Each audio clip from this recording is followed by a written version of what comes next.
கர்த்தருக்கு பிரியமானவர்களே, அநேக நேரத்தில் உங்களுக்குள்ளாய் ஒரு கேள்வி இருக்கலாம்.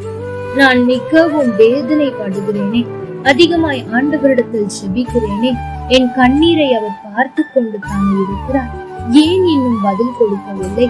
நான் இவ்வளவு வேதனைப்படுகிறதை அவர் அறிந்துதானே இருக்கிறார், ஏன் இன்னும் நான் பதிலை பெற்றுக் கொள்ளவில்லை? சில காரியத்திற்காக பல நாட்களாய் உபவாசித்து செபிக்கிறேனே, கண்ணீரோடு செபிக்கிறேனே, ஏன் இன்னும் நான் அற்புதத்தை பார்க்கவில்லை என்ற ஒரு கேள்வியோடு இருப்பீர்கள் என்றால், இந்த நாளில் ஆண்டவர் உங்களுக்கு பதில் சொல்ல விரும்புகிறார். மார்க் எழுதின சுவிசேஷம் 9ஆம் அதிகாரம் 23ஆம் வசனமும் 24ஆம் வசனமும், இயேசு அவனை நோக்கி, நீ விசுவாசிக்க கூடுமானால் ஆகும், விசுவாசிக்கிறவனுக்கு எல்லாம் கூடும் என்றார். உடனே பிள்ளையின் தகப்பன், விசுவாசிக்கிறேன் ஆண்டவரே, என் அவ்விசுவாசம் நீங்கும்படி உதவி செய்யும் என்று கண்ணீரோடே சத்தமிட்டு சொன்னார். தேவ ஜனமே, இந்த சம்பவத்தை நாம் எல்லோரும் நன்றாக அறிந்திருக்கிறோம். ஒரு தகப்பன் தன் பிள்ளைக்காக ஆண்டவர் ஆகிய இயேசு கிறிஸ்துவினிடத்தில் வருகிறார். அதாவது அந்த மகனுக்கு என்ன பிரச்சனை என்றால், திடீரென்று ஒரு ஆவி பிடித்து விட்டால் அவனை அது அழக்களிக்குமா, முறை தள்ளி கீழே விழத்தக்கதாய் அநேக காரியங்களை செய்யுமா? தகப்பன் ஆண்டவராகிய இயேசு கிறிஸ்துவினிடத்தில் வந்து சொல்லுகிறார், சிறு வயதிலிருந்து இவனுக்கு இந்த பிரச்சனை இருக்கிறது. அப்படி அந்த ஆவி இவனை பிடிக்கும் போது அவனை கொல்லும்படியாய் தீயில் தண்ணீரில் தள்ளிவிடும் என்று மிகவும் வேதனையோடு சொல்லுகிறார். ஆண்டவரே, இப்படியாய் அவன் சிறு வயதிலிருந்து கஷ்டப்பட்டு கொண்டிருக்கிறான், நீர் உதவி செய்ய கூடுமானால் தயவு செய்து மனமிறங்கி அற்புதம் செய்யும் என்று அங்கு அந்த தகப்பன் கேட்கிறார். அப்பொழுது ஆண்டவர் சொல்லுகிற வார்த்தை, விசுவாசித்தால் உனக்கு கூடும் என்று சொல்லுகிறார். தேவ ஜனமே, இன்றைக்கும் அதை தான் உங்களை பார்த்து சொல்லுகிறார்.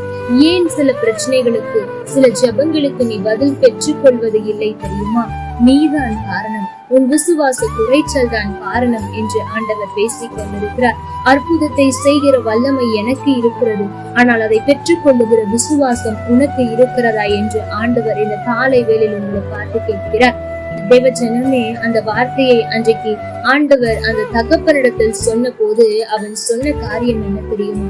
நான் விசுவாசிக்கிறேன் ஆண்டவரே, நான் உம்மை விசுவாசிக்க செய்கிறேன், உம்மால் அற்புதம் செய்ய கூடும் என்றெல்லாம் விசுவாசிக்கிறேன், உண்மைதான்.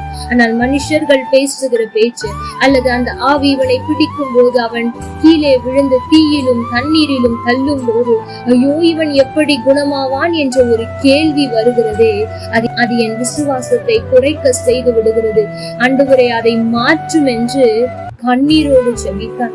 தேவ ஜனமே, இந்த சம்பவத்தில் ஒரு காரியத்தை நாம் உற்று நோக்கினோமானால், தன்னுடைய மகன் குணமாக வேண்டும் என்ற போது கூட அவன் கண்ணீரோடு ஜெபித்ததாக வேதத்தில் குறிப்பிடப்படவில்லை. ஆனால் ஐயோ, அவ்விசுவாசத்தினால் தான் நான் பெற்றுக்கொள்ளாமல் இருக்கிறேனா என்று தன் தவறை அறிந்தவுடன் அவன் கண்ணீரோடு சத்தமிட்டு ஜெபிக்கிறான்.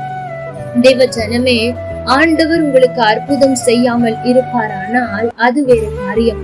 ஏனென்றால் சில நேரத்தில் ஆண்டவர் உங்களை காத்திருக்க வைப்பார். அப்படி காத்திருக்கும் போது நாம் எவ்வளவு ஜெபித்தாலும் கண்ணீர் வடித்தாலும் அவருடைய நேரம் வரை நாம் காத்திருந்துதான் அங்கிருந்து. ஆனால் அவர் நமக்கு ஒரு ஆசீர்வாதத்தை கொடுக்க கையை நீட்டி கொண்டிருக்கிறார் என்று தெரிந்து பெற்றுக் கொள்ளாமல் இருப்போமானால் நாம் எவ்வளவு புத்தியற்றவர்களாய் இருக்கிறோம் என்பதை சிந்தித்து பாருங்கள். தகப்பன் அதுவரை அவனுடைய பிள்ளைக்கு சுகம் கிடைக்கவில்லை என்ற போது எப்படியாவது என் மகன் சுகம் அடைய மாட்டானா என்று நினைத்தார். ஆனால் சுகத்தை கொடுக்க ஒருவர் ஆயத்தமாய் இருக்கிறார், பெற்றுக்கொள்வதற்கு நான் தான் தகுதி இல்லை என்று அறிந்தவுடன் அவன் வடித்த கண்ணீரை பாருங்கள்.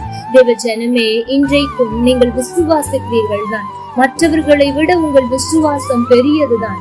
ஆனால் ஏதோ ஒரு இடத்தில் அவ்விசுவாசம் வந்து விடுகிறதா? மனுஷர்கள் பேசும் போது அல்லது உங்களுடைய சரீரத்தின் பலவீனத்தின் நிமித்தம், இல்லை இனி எனக்கு குழந்தை பிறக்க வாய்ப்பில்லை அல்லது எனக்கு குழந்தை பிறக்குமா என்ற கேள்விகள் வருகிறதா?